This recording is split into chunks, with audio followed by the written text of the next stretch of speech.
So in this video I want to talk about what makes good brushwork and really basically how you should move your brush when you're painting. And first of all, there's different types of brushwork, and there's not like there's one specific way that you should move your brush that is right and one that's wrong. But it's more that there's two qualities that I believe you always want to have in your painting. And that is, number one is you want to have a little bit of texture on the surface. You don't want to ever get all blendy where it's just a big smooth and your eye doesn't have anything to grab onto. Now I don't mean texture like protruding from the canvas, stuff. I mean like where you have little bits of flicks of paint and swirls and whatever it is, it's not just this smooth surface.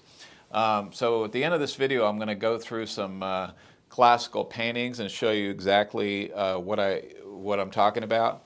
But secondly, in addition to having texture on the surface, you want that texture to be abstract. So I'm just going to demonstrate here. So I've got here on the left side and the right side two different colors with a hard line between them. So I'm going to start by showing you the wrong way to do it, and that is having a very regular brushwork without any abstraction to it at all, just left, right, all the way down, and then maybe some up and down to make it look even more smooth. And then what you're left with is something without hardly any texture at all on the surface. So that's not good. And the other type of brushwork, other than the first one, which I call blendy to my students, there's another one which I refer to as pokey. And pokey is where you just do this bit. And this is just another way of blending, and when you're all done it almost gives you the same results as the regular smooth pattern. So now let me show you the proper way to join these two areas together, and that's with an abstract brushwork, as you see that I'm doing here. And you can see that my brush is just moving in all kinds of irregular ways. I'm poking at it, I'm twisting, I'm putting in the abstraction as I paint. So I never have a regular stroke. It's just kind of a twist. Sometimes I roll the brush, drag it, twist it, whatever, but there's just this random movement of the brush. And what you end up with is this much more abstract pattern. There's still texture on the surface. And if we look at all three of these different ways of blending from a distance, so this is like if you step back 7 feet away from your painting, you can see that the one in the middle has some texture to it, and the other ones are just without texture, without any abstraction. So let's take a look at some classic paintings here.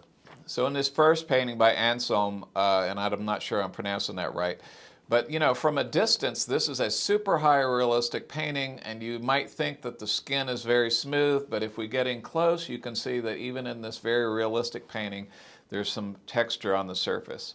And in this case, he's even using the canvas to provide some of that texture, which is a very common thing, and you see it all the time. In fact, if we look at this painting of Edgar Degas, this man here, and you look at the wall behind him, you can see that a lot of the texture that's in there is from the canvas coming through the paint. But he's also not blended it all up. There is some surface texture. If we look at this painting of these women working in the field, you might think that this has been all smoothed up. But if we go in and zoom in on the background and we look at the sky, you can see that it still has some texture on it. And that texture is also abstract. It's not a regular pattern. And if we look at this painting by Croyer and we zoom in really tight and look at this brushwork, you can see that it's that same sort of abstract brushwork that I demonstrated a minute ago. So this is how, and notice this is like skin. This texture on his skin isn't even really representational of what skin texture looks like. Which brings me to another point, and that is you always need texture on the surface, but that texture does not need to be associated with the item that you're painting. So in other words, if you look at these grapes here, these are smooth grapes, but if we look really close at the texture on the surface, it's the texture of a plaster wall or something. It has nothing to do with grapes, and that's because our mind does not care what that texture is, but we need a texture. It should be abstract. but it doesn't need to represent the item itself. I've got another video where I paint some peaches, and the whole video is to show that we're not going to try to duplicate the peach fuzz.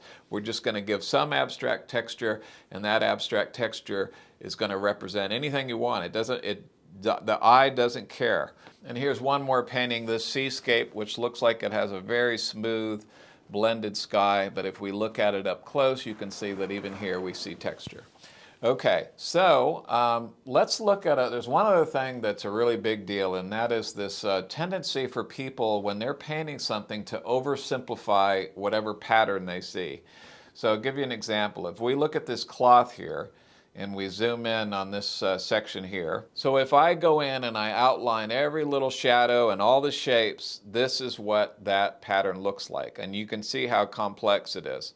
But what people will do is they'll take this same pattern and they'll oversimplify it and paint something that has more of a pattern like this. So if we look at these leaves in the sky here, same deal. Let's zoom in on this little part right here. And this is typically how somebody would paint it, by leaf, leaf, leaf, leaf, and just sort of making it much more simple than it really is. But if you look at the actual leaves, you can see that it's much more abstract and much more different. So it's this tendency to oversimplify.